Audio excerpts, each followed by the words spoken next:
Kaixo, Maitane Kurtxaganez eta bideo honetan lau behatazaren tresna digital bidezko ebaluazio formatiboan estrategia zein erabaki dudan egitea azalduko dut. Orduan, ikasleen ezagutza mailaren eboluzioa neurtzeko nik proposatu erabiliko dudan tresna digitala izango da Moodle plataformak eskaintzen dizkidan txostenak. Hemen atal ezberdinak aztertu ditzaket eta nire kasuan agerraldiak begiratuko nituzke ikusteko ze konexio daukaten nire ikasleek. Hemen planteatzen naizen erronkaren agerraldiak da ez ezkita batuko ze ez daukat ez dut lan oraindik erronka hau ikasleekin planteatzen eta sortzen naizen erronka bat da, baina emango lidake aukera adibidez emango banioke erregistrak eskuratzeari ekiko nuke aukera jardueraren arabera ikusteko ea ze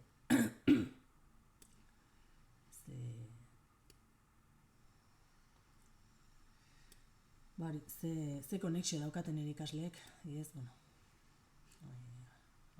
saiatuko naiz hautatzen baten bat ikusteko, hemen ikusten dut, ikasleek noiz sartzen diran, eta zeintzuk eusu duten, nortzuk ez, eta agerraldi ez gain, egin dituzten entregak aztertuko nituzke ere, jardueren osaketarekin. Hemen agertuko zaizkit zenbait entregen, ditudan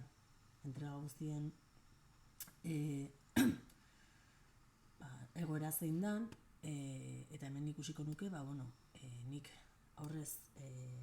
markatutako datak edo erabakitako datarako iruditzen zaitena erritmo egokia izan behar dana, ze ikasleekin duen egin beharreko entregak, ze ikasle sartu behar dan lekuetan, eta hau baliatuko nuke ere. Eta, ikusteko erritmo egokian doazen, entregak eta visualizazioak eta egunan dara matzaten. Eta horrezan, ere estadistika aukera, hau iritzen zaitena, jarriko dut, lau hilabeteko estadistika,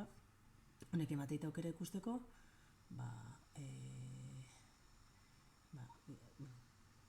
jarri dut ikaslearen aktibitate osoa jarriz gero, aktibitatea ez zait. Ikusiko nuke, zein momentutan izan diren aktiboagoak, eta baliagarra izan daiteke, ikusteko noiz dituzten sarrerak, eta aztertzeko zerrekin koizitzen duen, eta iruditzen zait informazio baliagarria atera dezakedala ere txostenetako estatistika aukera honetatik, baina batez ere jardueren osaketan oinarrituko nintzateke, ze pixkanaka zenbait jarduera egiten joan beharko dira erronkan zehar, eta honek markatuko dit eboluzio hori edo ea gai diren aurrera egiteko erronkan.